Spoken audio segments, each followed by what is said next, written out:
Mid-American Conference Basketball on ESPN is brought to you by Hazen Sons. We do restoration right. And by Mutual Bank. Go ahead, live a better life. 1-1 here in Muncie so far, 24 all as the Cardinals and Broncos look to continue this offensive movement. However, Western Michigan scoreless over the last 2:18. What has to change for the Broncos on offense? I think they need to get more movement. They're still trying to go inside, and I understand why. That's their style of play, but they're going to need to start hitting shots outside the perimeter and outside the arc. I mean, they're getting a decent amount of open looks, or at least quality looks. They need to start to knock those down. 1 for their last 5 from three-point range for Western Michigan. Sally pleading with the officials as the Broncos have the ball out of the timeout. It's just his style, extra animated, and he's always looking for that one call to get his team over the edge. Inside, Mobley against Roush, helped by Sams. Bailey, another three. And a rebound for Western Michigan's Walker.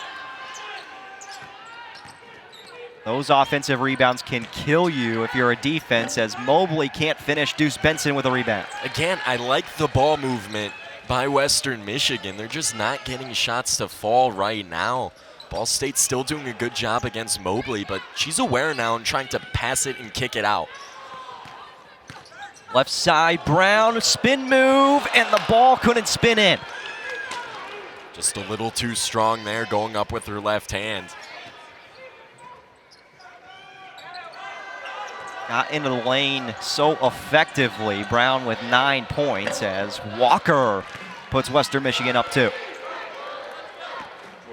Walker has been really the key contributor so far for Western Michigan, doing a bunch of different things, but 7 points so far. Sams for 3, and the leading scorer for Ball State today now has 13.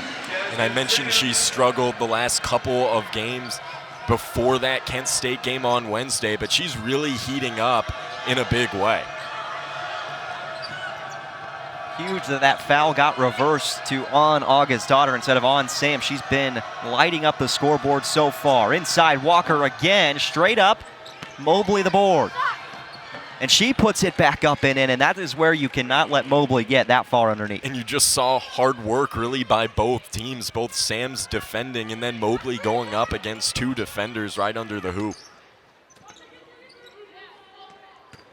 Sams driving again, and 1, and Jasmine Sams finding her way around the bucket and then crafty to finish. Just using speed to her advantage, doing a good job of just maneuvering around traffic, and you saw there the slap on the right arm by Bailey on the right arm of Sams.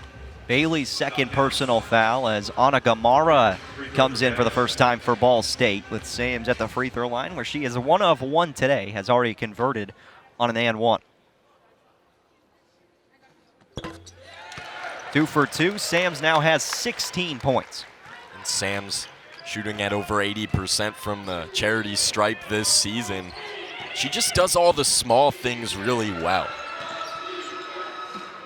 Contributes on defense as well in a big way. Reed drives on Benson, a lot of contact, and Cameron Reed to the free throw line looking for her first points today. 5'7" senior guard out of Holt, Michigan, had 5 points, 2 turnovers against Akron last Saturday, and maybe that's not being talked about enough, Ryan. The fact that Western Michigan had that whole week off, they look fresh, rejuvenated, and they look like they can run with Ball State today. Exactly. Sometimes it helps a team, sometimes it hurts a team. This week, obviously, for Western Michigan, it seems to be helpful for them that they got a week off to sort of rejuvenate and focus on their game, and they haven't looked any bit of rusty so far. 4 of 6 now at the line for Western Michigan. Ball State sits at a perfect 4 for 4. Brown against Jacobson, helped by Bailey. And that's what it takes. It takes those extra helpers against Ashlyn Brown, just a simple poke of the ball by Bailey. Gamara, bounce pass inside, 3 on the shot clock. Brown hangs in the air but couldn't finish. Just a little too strong. We've seen that once before, but just again doing a good job of spinning around, using her feet, and getting some decent looks when you think there's nothing there, but just a little too strong. Bailey to the right side, and there's Bailey again with 2 more. She averages just 6 points per game, but she's up to 7 so far today. She's just really fast in Ball State, having a difficulty keeping up with her. Sams had been on fire. Took that one early in the shot clock. Now Walker back to Bailey. Mobley against Brown for the first time today. A lot of contact, nothing, and Benson grabs it. Terrific play by Benson, stepping up, helping out her teammate, and taking the ball away.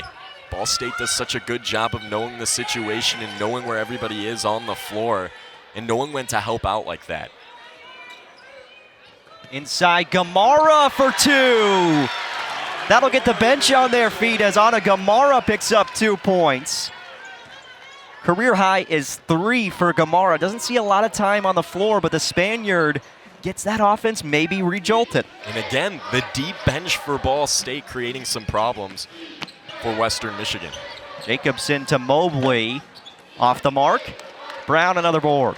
You can live with that if you're Ball State. Mobley taking those mid-range jumpers. She's still good from there, don't get me wrong, but she likes it when she's right underneath the hoop maneuvering herself. On the other side, Osh fouled. Ball State with a 1-point lead, 30 seconds until halftime, and Ashlyn Brown's at 9 points and 5 rebounds, well on her way to her 28th career double-double in Cardinal and white. And the only player who's got more than Ashlyn Brown is the great Natalie Fontaine with 38. So still a ways to go, but the way she started her career at Ball State and the way she continues to play, looks like Fontaine may be looking at Brown after her senior year next season. That would not be a surprise at all. Ashlyn Brown just tremendously hard worker. Knocks in the first. Brown has been struggling at the free throw line this season, but she's a perfect 3 for 3 today. It's where she struggled against Kent State. One more of those free throws going in for the Cardinals, sending it to at least overtime. They went 14 of 24 there on the road. Brown goes 1 of 2. Sometimes you wonder if some contact against Ashlyn Brown isn't necessarily a bad thing just because of the way she shoots it from the line. That's seriously the only weakness of her game. If she can get that figured out, she's going to be a great all-around player. Western Michigan looking for the last shot. Waters inside for Mobley. Help came, and Ball State creates a turnover. Cardinals hustle. Poochgros. Nothing but net by Estelle Poochgros, and the Cardinals lead by 5 at the half. You have got to be kidding me. She even hesitated a little bit. She made sure to look at the clock, but look at the release from really deep. What a shot. Estelle Poochgros takes us into halftime with a bang. 3 points for the Spaniard. Cardinals up by 5 at the half.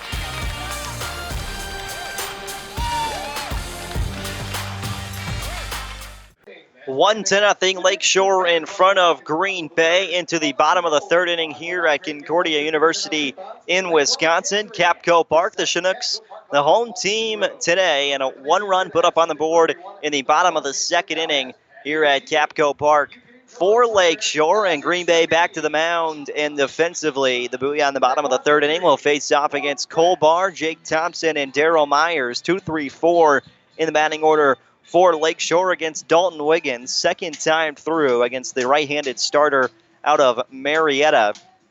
And Wiggins struggled this past season at Marietta. A 5.43 ERA on the year, and coming to Green Bay this season, he knew that what happened at school was just not the type of pitcher he is, and clearly he showed it here in Green Bay this season. 1-1 record on the year in Green Bay, but a 1.68 ERA for the righty.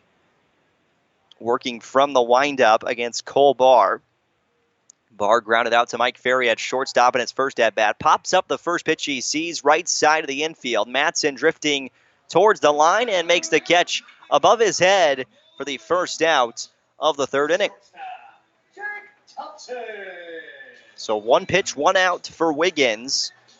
And Thompson, the shortstop and arguably the best player on the Chinooks roster, hitting at .358 on the season, comes to bat for Lakeshore. And .358, no doubt, one of the best players, not only in the Chinooks, but in the Northwoods League. Hitting near Justice Bigby numbers, outside corner, 0-1 count to Jake Thompson. And Justice Bigby, who is sure to be at least high in the voting for Northwoods League Player of the Year. Thompson takes low and could be in that conversation as well, batting from the left side for the sophomore at Kentucky. .358 batting average is third best in the entire Northwoods League. And the 1-1 from Wiggins to Thompson, just off the outside corner. 2-1 the count now to Jake Thompson. Only thing he could run into is the fact that he's only played in 46 games. Justice Bigby's hitting at .348 in 65 games played and has 12 home runs. Thompson pops this one up into shallow left field. Mike Ferry at short goes back, calls off the left fielder in Morgan, and records the second out of the inning. So back-to-back pop-outs for the Lakeshore offensive side. So 2 and 3 in the order go down. And now the left-handed hitting Daryl Myers steps in for the Chinooks. Myers 1 for 1 so far today with a single back in the first inning. He was left at first base after Griffin Dorshing flew out to deep center field. Wiggins stands in the sun on the mound. In the batter's box, Meyer just barely in the sun with his face. Almost everything from the plate on towards the mound in the sun. Everything else behind home plate is in the shade. 0-1 count to Myers as he takes it foul down the left field line. Dorshing sits on deck. 2 down, 0-1. Now 0-2 as Wiggins hits the outside corner at 82 miles per hour. Fastball will fluctuate anywhere from 82 to 86 for Wiggins. Breaking ball can come in near 74. And the 0-2 offering, that's the breaking ball just below the knees, 1-2. There's 74 miles per hour on the breaker from Wiggins. Myers hitting above .330 now on the season with his first hit today. 1-2. Taken just off the outside.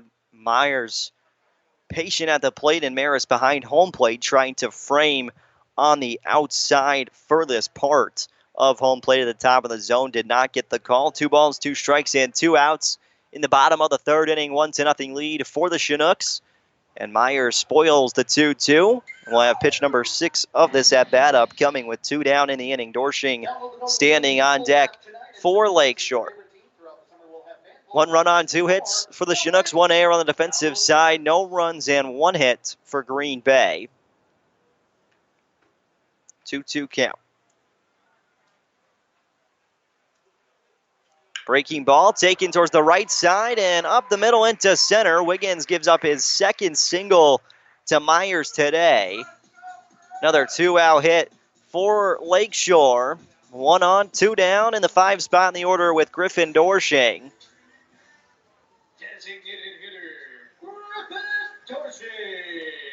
Right-handed hitting first baseman out of Northern Kentucky University. Dorshing, a sophomore at Northern Kentucky, standing in at 6'5" from the right side. 9 home runs on the year for Dorshing. Wiggins from the stretch. First pitch rolled off the end of the bat by Dorshing down the first base line. Wiggins bare hands, throws to first, and records the 3rd out of the inning. So a slow roller towards the mound. Wiggins goes to first, and Green Bay gets out of the 3rd. It's a 1-0 lead for Lakeshore over Green Bay, heading into the top of the 4th inning. Top of the order, due up for the Booyah when we come back. This is Green Bay Booyah Baseball on WOCO 107.1 FM. Well, thanks, Jack. You're exactly right. When you talk about experience and leadership for Ball State, you would think it's the juniors and seniors, the Arden Hudsons and Bree Sloanums of this class. And while they have, it's been the sophomores, Lauren Volpe and Marissa Nychek, who have really gotten this team going. On the other side for Kent State, it's the inexperience of this group that's gotten them here so far. Two freshmen, Olivia Amade as well as Rachel DeKavich, are the two ones who got them to this point. Now, Kent State's 9-1 on the year, but is there too much inexperience to come into this building with the bright lights in a big conference meet today? Should be a fun one, Jack. All right. You can start to feel March in the air as the Broncos jockey for position with Ball State in the West Division, trying to put themselves in a good spot for a bye. Cleveland. With that, we welcome you courtside. He's Ryan Klimchek. I'm Jarin Matheny. Balin Height joins us in a moment. Well, Ball State comes in following a loss, pretty devastating one against Kent State on Wednesday, whereas Western Michigan didn't have to play on Wednesday because of the coronavirus at Miami. A little extra rest for Western Michigan. How does that impact this game? Coach, your team was trailing by more than a point entering the floor routine at the end. How are you guys able to come back? Our focus is really about staying present with the gymnastics. We can't control scores, so just making sure that they stay together as a group. We're pretty strong on floor, so to be able to come over and finish the meet on that event, we told the girls as they were getting ready to come over, hey, let's just go over and have fun, do the gymnastics that you're prepared to do, and remember what your approach is, and your approach has to be the same as what it is in the gym. So, and they were able to do that. A 9-1 Kent State team, and you guys got to win. What does that do for your confidence going forward? I think it's a big confidence booster for this group. I know that any team in the MAC right now, they're all very competitive. So it's any given day, right? And we had some mistakes today, but to be able to come through at the end and stay together as a group and to be able to pull off the win, and it was pretty close from what I saw. It's pretty exciting, especially here in front of a home crowd. Claudia Goico finishes off with a 9-9 on floor. Yeah. What made her so dominant? She just excels on this event. She's able to come in and kind of switch into that performance mode and go out and have fun. And at this point, she's got the skills where she's super confident with them and be able to come in and play with the crowd and her teammates. Like, that's what she comes over and does, and she stays present with that. And then you can see it's really something fun to watch. All right, thanks, Coach. Congrats on the win. Thank you. Appreciate it.